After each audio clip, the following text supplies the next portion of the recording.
அரசியலில் முழு வெற்றி பெற பியூர் பாலிடிக்ஸ் பயிற்சி பட்டறை நேரடி மற்றும் இணைய வழி. Admission closes on February 21. வரலாற்று வாய்ப்பை தவறவிடாதீர்கள். 7338242242.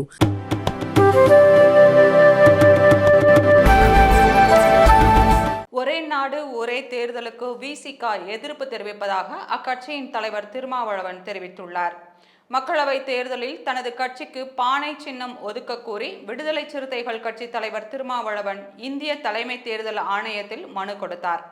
பின்னர் செய்தியாளர்களிடம் பேசிய அவர், தென்னிந்திய மாநிலங்களில் விசிக சார்பிலேயே வேட்பாளர்களை நிறுத்த முடிவு செய்துள்ளோம். விசிக சுயேட்சை சின்னத்திலிருந்து பானை சின்னத்தை பொது சின்னமாக ஒதுக்கி தர வேண்டும் என்று கோரிக்கையை தேர்தல் ஆணையத்தில் முன்வைத்துள்ளோம்.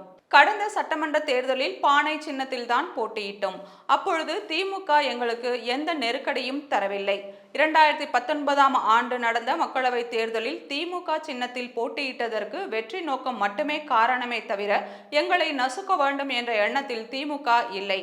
ஒரே நாடு ஒரே தேர்தல் அதிபர் ஆட்சிக்கு வழிவகுக்கும். அதனால் முன்னாள் குடியரசுத் தலைவர் அந்த கமிட்டியின் தலைவருமான ராம்நாத் கோவிந்தை சந்தித்து ஒரே நாடு ஒரே தேர்தலுக்கு எதிர்ப்பு தெரிவித்து கடிதம் கொடுத்தோம் என்றார்.